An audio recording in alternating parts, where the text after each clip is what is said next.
시간에는 우리 이번 주 함께 기도하는 기도 제목 함께 기도하도록 하겠습니다. 주거를 보시면 금주의 합심 기도라고 나와 있죠. 중간 부분에 아래에 있습니다. 1번 세운교회 청년부가 성령 하나님과 동행하는 삶 살게 해주세요. 2번 코로나로부터 세운교회 청년부의 안전과 건강을 지켜주세요.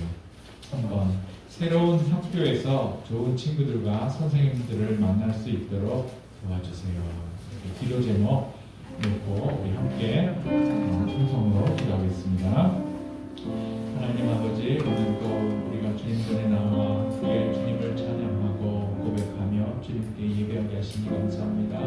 하나님, 세운교회 청년부가 하나님 성령 하나님과 동행하는 삶을 살게 하여 주옵소서. 믿음으로 성령 하나님을 초대하게 하시고 영접하게 하시고 결단할 수 있게 도와주시옵소서. 코로나로부터 세운교회 청년부의 안전과 건강을 지켜주시옵소서.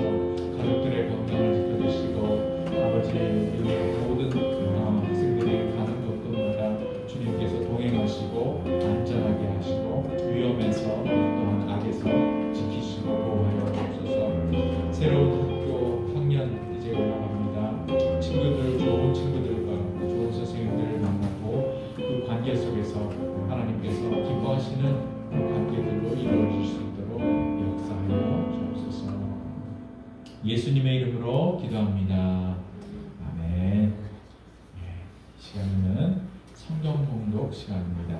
오늘은 강성현 학생께서 봉독해 주겠습니다. 마이크.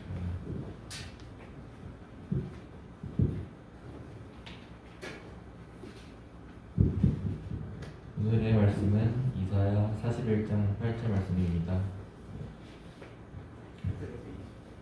8절에서 20절까지 말씀입니다. 그러나 나의 종 너 이스라엘아, 내가 택한 여호와가, 나의 것 아브라함의 자손아, 내가 땅 끝에서부터 너를 붙들며 땅 모퉁이에서부터 너를 부르고 내게 이르기를 너는 나의 종이라. 내가 너를 택하였고 싫어하여 버리지 아니하였다 하였노라. 두려워하지 말라, 내가 너와 함께함이라. 놀라지 말라, 나는 내 하나님이 됨이라. 내가 너를 굳세게 하리라. 참으로 너를 도와주리라. 참으로 나의 이로운 오른손으로 너를 붙들리라. 보라, 내게 노하던 자들이 수치와 욕을 당할 것이요 너와 다투는 자들이 아무것도 아닌 것 같이 될 것이며 멸망할 것이니라. 내가 찾아와도 너와 싸우던 자들을 만나지 못할 것이요 너를 치는 자들은 아무것도 아닌 것 같고 허무한 것 같이 되리니 이는 나 여호와 너의 하나님이 내 오른손을 붙들고 내 이르기를 두려워하지 말라, 내가 너를 도우리라 할 것임이니라. 버러지 같은 너 야곱아, 너희 이스라엘 사람들아, 두려워하지 말라. 나 여호와가 말하노니 내가 너를 도울 것이니라. 내 구속자는 이스라엘의 거룩한 이인이라. 보라, 내가 너를 네가 날카로운 새타작으로 삼으리니 내가 산들을 쳐서 부스러기를 만들 것이며 작은 산들을 벼같이 만들 것이라. 내가 그들을 까부른즉 바람이 그들을 날리겠고 회오리 바람이 그들을 흩어버릴 것이로되 너는 여호와로 말미암아 즐거워하겠고 이스라엘의 거룩한 이로 말미암아 자랑하리라. 가련하고 가난한 자가 물을 구하되 물이 없어서 갈증으로 그들을 혀가 마를 때에 나 여호와가 그들에게 응답하겠고 나 이스라엘의 하나님이 그들을 버리지 아니할 것이라. 내가 헐벗은 산에 강을 내며 골짜기 가운데 샘이 나게 하며 광야가 옷이 되게 하며 마른 땅이 샘 근원이 되게 할 것이며 내가 광야에는 백향목과 신딘나무와 화석류와 들감람나무를 심고 사막에는 잣나무와 소나무와 황양목을 함께 두리니 우리가 보고 여호와의 손이 지으신가요? 이스라엘의 거룩한 이가 이것을 창조하신 바인 줄 알며 함께 헤아리며 깨달으리라. 네, 감사합니다.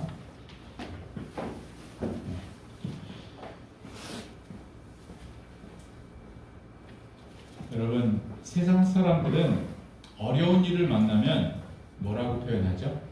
아, 재수가 없어서. 아, 오늘은 운이 나빠. 이런 표현을 쓰죠. 네.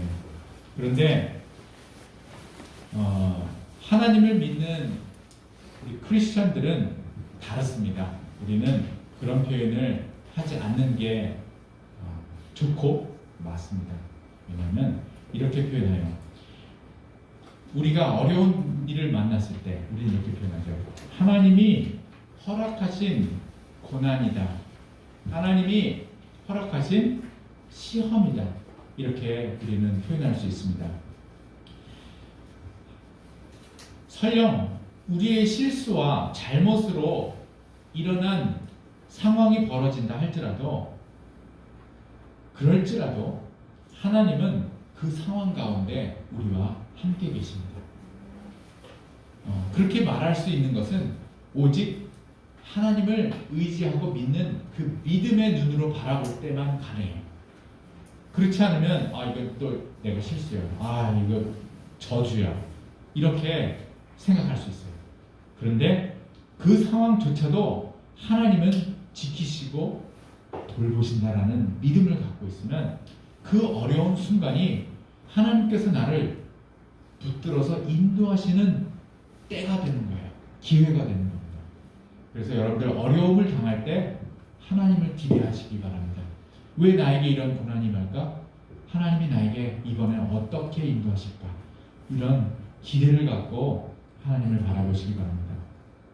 오늘 본문 조금 길게 우리 성현 형제가 잘 읽어주셨어요.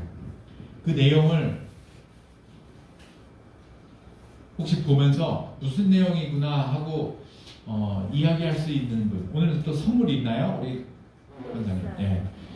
성경을 읽었는데 집중해서 읽는 게 필요해요. 근데 우리가 읽고 있는 이 성경이 사실은 옛날 말로 돼 있어서 때로는 목사님도 이해하기가 어려울 때가 되게 많아요. 하물며 오늘 우리 성경 본문을 우리 성현 형제가 잘 읽어줬는데 대략 무슨 내용이다라고 얘기할 수 있는 사람 있을까요? 네. 오케이. 다음번에는 선물 받을 수 있기를 바랍니다. 여러분들 전부 다 손 들어가지고 무조건 전부 다 선물 받아갈 수 있기를 바랍니다. 예. 오늘 말씀 성경 제목에 이렇게 보면은 성경에 제목이 써 있어요. 우리가 읽은 성경에는 이렇게 써 있어요. 나 여호와가 응답하리라 이렇게 써 있어요. 근데 목사님이 평소에 읽는 표준 세번역이라는 성경에는 이렇게 써 있어요. 하나님께서 이스라엘을 보증하시다. 보증하시다. 그런데 오늘 이 본문을 설교하는 제가 붙인 제목은 이렇습니다. 하나님의 자녀들은 책임지신다. 하나님의 자녀들은 책임을 지신다. 네. 오늘 본문은 이스라엘 백성들이 바벨론에 400여 년 동안 노예 생활할 때, 우리 대한민국이 일본에 몇 년 동안 노예 생활했죠? 400년? 아니, 그 바벨론이었고요. 네. 일본에 몇 년 우리가 침략을 당했었죠? 목사님도 지금 가물가물해요. 지금 보니까 36년? 네. 40년이 좀 안 되네요. 네. 이스라엘 백성은 400년이나 노예 생활을 했어요. 할아버지의 할아버지의 할아버지의 할아버지 때부터 노예였어요.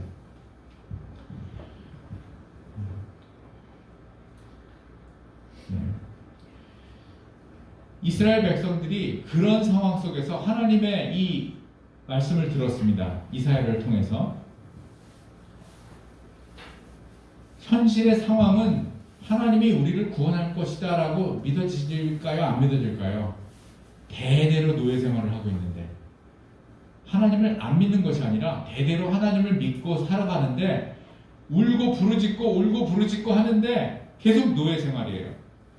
그런 가운데 이스라엘이 이 말씀을 들었을 때 오늘 본문 하나님께서 내가 너를 굳세게 하리라, 너를 지키리라, 너를 구원하리라, 이런 말씀을 들었을 때 이스라엘이 믿어질까요?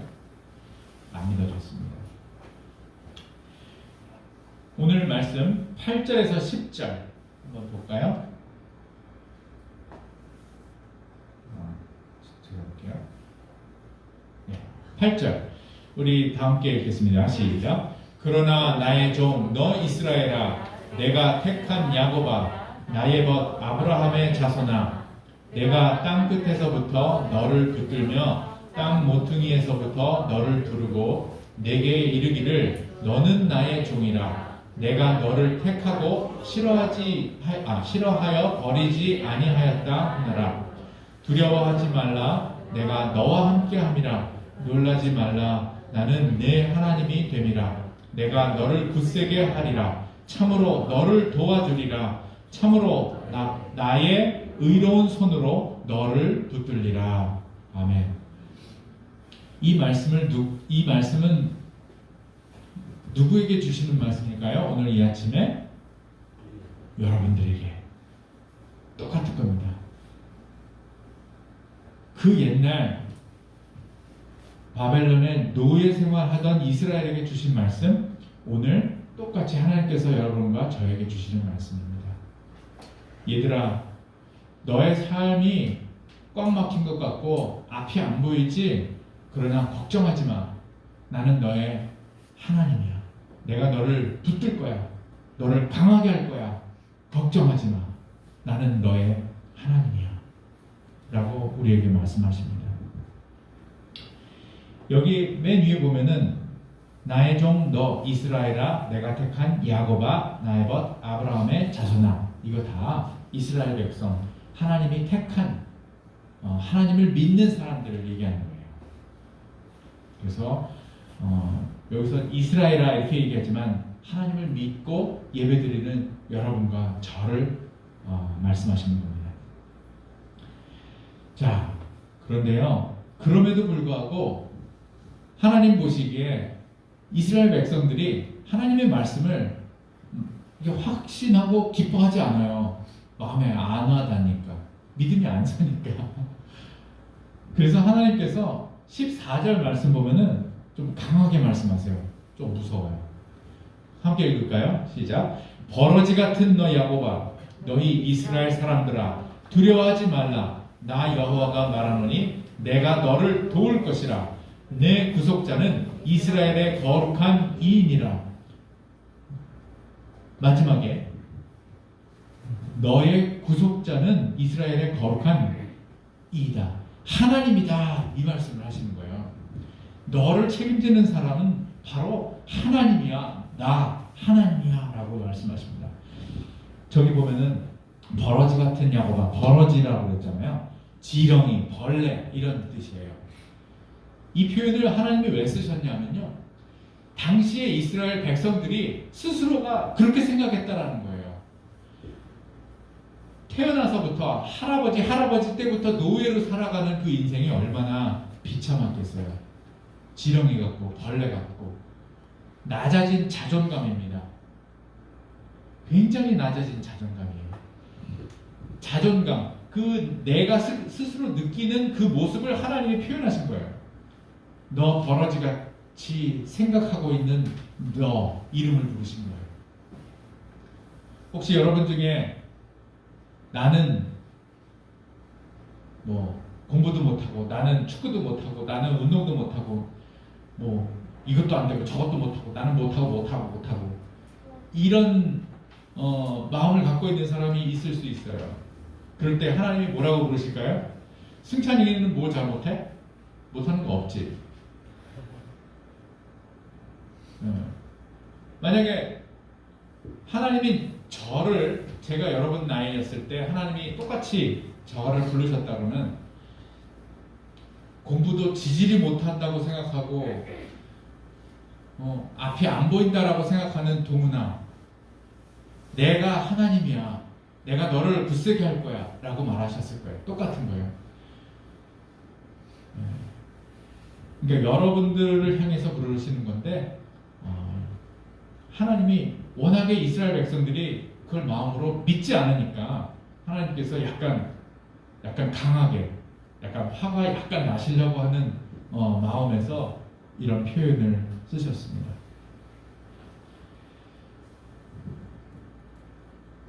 여러분, 여러분 잘 아는 모세가 있어요. 모세가 태어나서 어디에 버려졌을까요? 네, 나일강에 버려졌어요. 그 이유는 나라에서 이스라엘 애기들은 다 죽여버린다. 그러니까 혹시라도 안 죽을까 해서 바구니에다가 물에 애기를 숨겨가지고 물에 흘려보냈죠. 근데 놀랍게 하나님의 섭리로 누가 그걸 건져요? 이집트의 공주가 그 아기 바구니를 보고 건져요. 근데 한눈에 반해버려요. 애기에게. 딱 보면 알죠. 이스라엘 사람들이, 노예들이 애기를 다 죽인다니까 이렇게 버렸다는 거 단번에 알아요. 그럼에도 불구하고 한눈에 반해버려서 양자로 삼습니다. 그래서 모세가 떠내려가는 아기가 이집트의 왕자로 자라나요. 이집트는 지금의 최고의 강대국, 미국이라고 할 수 있겠죠. 미국의 대통령 딸의 양자로 들어간 거예요. 그러면 어떤 교육을 받을까요? 최고의 교육을 받죠. 최고의 일타 강사 선생님, 최고의 해가지고 개인 교습 다 받고 언어도 최소 3개 최고의 교육을 받고 이집트의 왕자로 40여 년 동안 살다가 어느 날 공사장에서 이스라엘 사람이 막 채찍에 맞고 학대받는 거 보고 그 때리던 사람을 쳤는데 죽었어요. 그래서 도망자가 돼가지고 광야로 도망갔어요. 도망가서 뭐 했을까요? 양 키우고 하는 목동 생활을 40여 년이나 하면서 자연인으로 돌아갔습니다. 그래서 광야에서 40년 동안 또 사니까 나이가 몇이 됐을까요? 80세가 됐죠. 그때에 하나님께서 모세를 부르셨어요. 나의 백성을 애굽에서 구출해서 보내라. 그 명령을 하셨습니다. 이렇게 볼 때 모세의 인생은 실패한 인생일까요? 모세 입장에서 여기까지 본다면 실패한 인생이죠. 노예로 태어나서 강물에 버려졌는데 운이 좋게 이집트의 공주가 그걸 건져서 왕자 생활하다가 그런데 재수없게 사람을 쳤는데 죽어버렸어요. 살인자가 돼서 도망가서 광야에서 목동은 최하의 직업입니다. 목동 생활 제일 막노동이라고 볼 수 있어요. 목동 생활을 40년이나 했어요. 80세가 됐어요. 할아버지가 됐어요. 그때 모세가 느낀 건 나는 실패한 인생이라고 느꼈을 겁니다. 그러나 하나님은 그때의 모세를 부르셔서 하나님의 뜻을 이루셨어요. 자, 다음 사람은 요셉입니다. 요셉 역시 그림이 지금 3개로 나눠져 있어요. 형님들이 어린 요셉을 노예상에게 팔아버렸어요. 원래는 죽이려고 했는데 동생을 팔아버렸어요. 이 느낌 여러분 혹시 아실까요? 처참합니다. 나쁜 친구도 아니고 나의 혈육인 형들이 나를 죽이려고 했고 팔아버렸어요. 아마 죽고 싶은 마음이었을 겁니다. 그래서 어떻게 됐냐? 팔려가다가 감옥에 지하 감옥에 노예로 들어가 있었습니다. 근데 그 지하 감옥에 보디발 장군이 있나? 보디발이었나 그랬죠? 그 장군 집에 노예로 팔려갔는데 거기서 성실해 성실한 삶을 살다 보니까 그 집을 관리하는 사람으로 바뀌었어요. 그러다가 그 보디발의 아내가 나쁘게 유혹을 한 걸 뿌리치고 나오면서 누명을 쓰게 되면서 지하 감옥에 갇히게 됩니다. 근데 그 지하 감옥에서 두 사람을 만나죠. 한 사람은 누굴까요? 오! 또 한 사람은? 빵! 와, 우리 권사님, 네, 박수. 대단해요. 우리 요번에 초등학교에서 중학교 올라온 우리 친구, 이름은? 김민준 학생. 아, 우리 성경을 아주 잘 읽고 있네요. 맞습니다. 그래서 그 딱 왕궁에서 빵 만들고 술 만드는 사람이니까 얼마나 왕의 신임을 맡은 사람이겠어요? 근데 그 둘 중에 한 사람에게 꿈에 대한 해명을 해주는 것을 통해서 그 사람들이 요셉이라는 사람이 하나님의 사람으로 특별한 사람이다라는 것을 알고 있었기 때문에 그 중에 한 사람이 나중에 복권이 돼서 회복이 돼서 왕궁으로 갔을 때 왕에게 요셉을 소개합니다. 그래서 왕의 꿈을 다시 해명해 줌으로 인해서 왕의 신임을 받아서 요셉이 이집트의 총리가 되버려요. 이집트는 아까 미국이라고 그랬죠. 지금의 미국과 같은 나라. 미국의 총리. 근데 성경에 보면 왕이 네가 이 나라를 다스려라 라고 해요. 그러니까 왕자는 그냥 저기만 앉아있고 나라를 네가 다스려라. 네. 요셉이 그 위치까지 갑니다. 그리고 나서 형님들이 먹을 것이 없어 죽게 되니까 에집트로 식량을 구하러 갔습니다. 가서 요셉을 만나게 되죠. 근데 요셉이 이런저런 스토리가 있는데 생략. 그리고 나서 형님들이 나중에 요셉인 걸 알고 엎드려가지고 잘못했습니다. 이렇게 하죠. 그랬을 때 요셉이 말하는 그 말이 뭐냐면요. 걱정하지 마세요, 형님들. 모든 일은 하나님께서 나를 미리 보내셔서 형님들을 살리려고 하나님이 계획하신 일입니다. 라고 고백합니다. 너무 감동적인 스토리죠.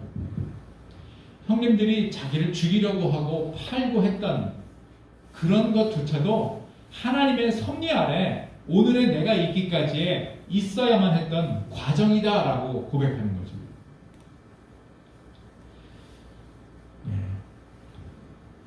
이렇게 고백할 수 있는 것은 단지 요셉만이 아니에요.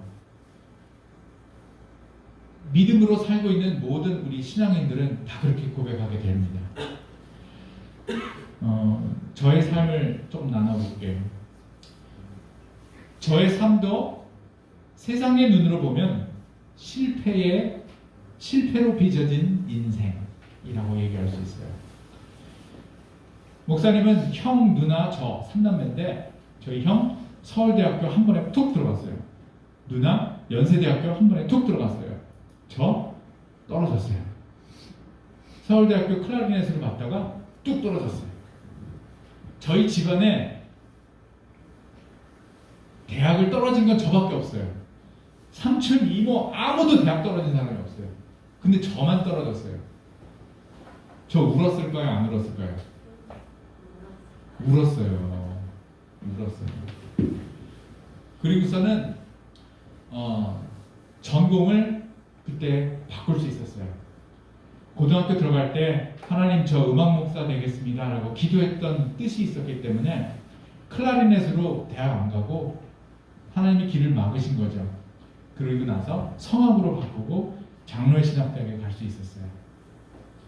장로의 신학대학을 갔었기 때문에 지금 목사님이 장로의 신학대학교에서 교수로 일을 하고 있어요. 그 당시에 서울대나 그리고 재수하고 나서 연세대학교 성악과를 봤었어요. 혹시나 해서 또 떨어졌어요. 그때 연세대학교 성악과 들어갔으면 목사님이 장신대에서 강의할 수 있을까요? 지금? 못해요. 우리의 눈으로는 볼 수 없어요. 그 당시에 길이 막혀요. 떨어지고 실패하고. 그러나 하나님의 여정에는 잘 가고 있는 거예요. 하나님이 인도하신 거예요. 계속 떨어지는 인생이 반복됩니다. 그런데 마치 그래프가 이렇게 돼요. 가다가 뚝 떨어졌다가 쫙 올라갔다가 또 뚝 떨어졌다가 또 올라갔다가 계속 그럽니다. 목사님이 미국으로 유학을 갔어요. 대학원을 마치고 미국에서 군대를 안 가고 더 공부하기를 원했어요. 왜냐? 저희 형은 대학교 때 군대를 갔다 온으로 인해서 첼로 전공했던 사람인데 중간에 군대 갔다 온으로 인해서 인생이 안 좋았다라고 얘기 들었어요. 그래서 형이 저에게 너는 군대 안 갈 수 있으면 가지 마. 최대한 연기해. 그랬기 때문에 미국에서 박사과정에 들어가면 또 연기가 되는 줄 알고 열심히 박사 시험을 봤어요. 뉴저지 주립대학에 박사에 입학을 했어요. 했는데 군대 가야 된대요. 그래가지고 한국에 군대 와서 이 옆 동네 육사군악대에 가가지고 군악병으로 근무를 했습니다. 군대 끌려가는 느낌이었어요. 원치 않았어요. 그런데 군대 생활하면서 많은 사람들을 만나게 됐어요. 군대 안 갔으면 일평생 만나지 않을 사람들. 저쪽 지방에서 오토바이족 하다가 트롬본 밴드부에 있으면서 오토바이족도 하다가 온 그런 병사, 기타 등등. 별의별 사람들하고 같이 밥 먹고 자고 삽질하고 2년 동안 여러 사람들을 경험하게 됐어요. 제대하고 미국에 다시 갔어요. 다시 박사과정 들어가려고 가가지고 뉴저지 주립대학교 시험 봤어요. 근데 나를 입학시켜줬던 학교에서 저를 떨어뜨렸어요. 그리고 나서 갈 곳이 없어요. 시험 기간이 다 끝나버렸어요.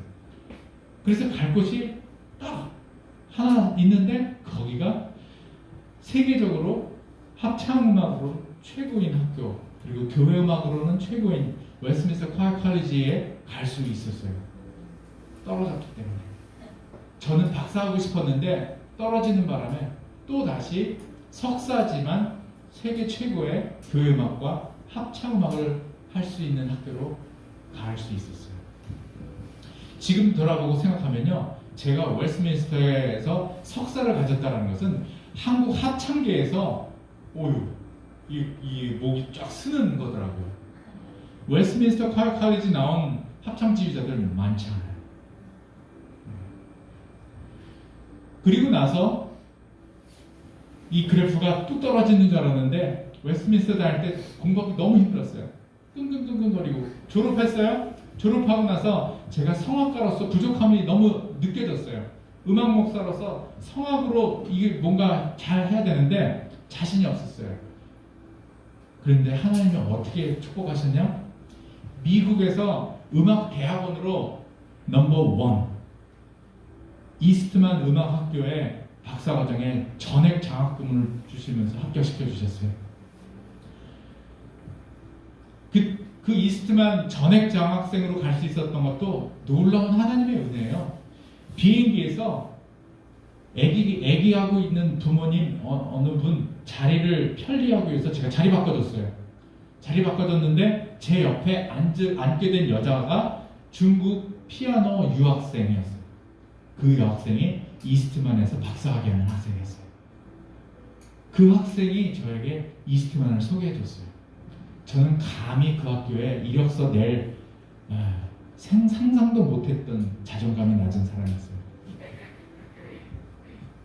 그리고 나서 놀라운 일이 또 일어납니다. 웨스트민스터 졸업하고 나서 우연히 교인 소개로 펜실베니아 템플대학교 성악과 과장 교수님을 소개받았어요. 한국분이에요. 장모님이에요. 그분한테 레슨을 받다가 그 선생님의 도움으로 그 선생님의 이 편지로 인해서 이스트만의 전액 장학생으로 가게 된 거예요. 상상할 수 없는 일들이 일어납니다. 하나님의 자녀가 되고 나서는 여러분들이 상상할 수 없는 일들이 일어납니다. 예, 그 뒤로도 계속적이에요. 예, 계속적입니다. 여러분, 이 모든 이야기는 저의 자랑이 아닙니다. 인생의 실패와 위기들이 그때에는 고통과 실패로 느껴지지만 지나고 나서 보면 하나님께서 선한 길로 인도하신 순간순간의 일이었다라는 것을 말씀드리는 거예요. 이러한 이야기는 저만의 이야기가 아니라 여기 계신 권사님, 집사님 똑같은 고백의 스토리가 꽉 차 있습니다. 왜냐? 당연하기 때문에, 그럴 수밖에 없기 때문이에요. 나중에 권사님, 우리 집사님한테 여쭤보세요. 우리의 삶이 내 뜻대로 될 것 같지만 절대 그렇지 않습니다. 절대 그렇지 않아요. 잠언 16장 9절의 말씀 제가 읽겠습니다. 사람이 마음으로 자기의 길을 계획할지라도 그 걸음을 인도하시는 이는 여호와시니라. 사람이 나는 어느 대학을 갈 거야, 나는 손흥민 선수와 같은 축구 선수가 될 거야, 나는 최고의 경영자가 될 거야, 계획은 사람이 하지만 그걸 인도하시는 이는 하나님이시다 라는 것을 믿고 여러분들이 알고 살아가면 성공합니다. 네. 어제 우리 동영상 봤죠? 우리 파티 있었는데 학생들 많이 왔어요. 18명이나 왔어요. 너무너무 기적과 같은 날이었습니다. 그때 동영상 봤죠? 호통 판사님이 뭐라고 그러셨냐면, 진정한 인생의 성공은 현실에 보여지는 것이 아니라 먼 훗날 나의 인생을 스토리로 이야기할 수 있는 사람이 성공한 사람입니다 라고 얘기했어요. 여러분, 성공하고 싶어요? 실패하고 싶어요? 응? 성공하고 싶어요. 맞아요. 우리는 성공하고 살아야 돼요. 한 번 사는 인생 실패할 필요 뭐가 있겠어요? 성공하고 살아야죠. 성공할 수 있습니다. 자, 여러분, 가장 빨리 인생을 성공할 수 있는 사람은 어떤 사람일까요? 권사님, 이거 맞히는 사람한테 큰 상을 주세요. 가장 빨리 인생을 성공할 수 있는 사람은 어떤 사람일까요?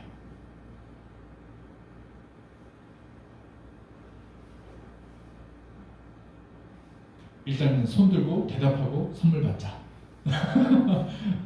우리 우연히 한번 얘기해 볼까요? 오래간만에 나왔는데 너무 반가워요. 목표가 확실한 사람. 딩동댕. 맞았어요. 자, 또 한 사람. 목표가 확실해야 된다. 그리고 또 목표가 확실해야 돼요. 그리고 또 하나가 또 필요하죠. 누가 맞춰볼까요? 승우, 저기 성현 형들. 하나님의 인도하시는 길을 따르는. 딩동댕. 예. 하나님의 인도하심을 따르야 돼요. 두 가지가 필요해요. 목사님이 적은 글자를 한번 읽어볼게요. 내가 누구인지를 아는 사람이에요. 내가 누구인지를 아는 사람이 성공할 수 있어요. 빨리. 내가 누구인지를 모르면 한참 헤매요. 여러분 누구예요? 하나님의 자녀입니다. 하나님의 자녀는 어떻게 살면 돼요? 하나님을 아버지라고 믿고 살아가면 돼요. 그럼 끝. 하나님이 책임지세요. 그리고 열심히 살아가면 돼요. 우리 우연이가 말하는 것처럼 열심히 살아가야 돼요. 최선을 다해 살아가야 돼요. 자, 로마서 8장 15절입니다. 우리 다 같이 읽을까요? 시작.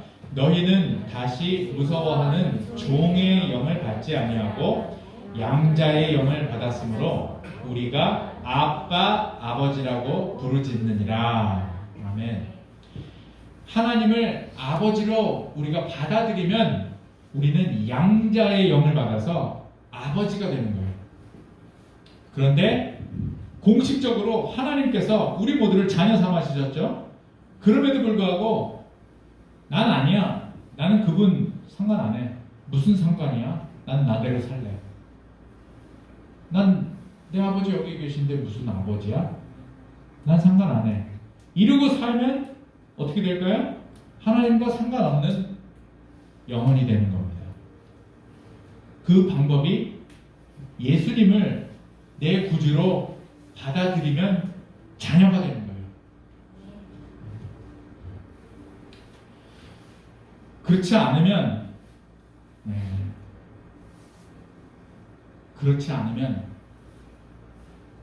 지옥에 가는 영혼들과 함께 많은 영혼들과 함께 지옥으로 갑니다.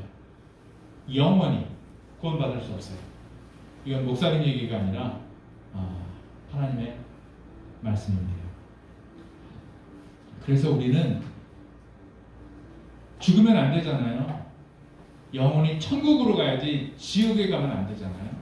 그래서 우리는 전도하는 거예요. 그리고 하나님 의지하고 살아가는 겁니다. 자, 중요한 것도 있어요. 지금 하는 말인데 하나님을 아버지라고 부를 수 있나요? 누가? 답은 나와 있죠.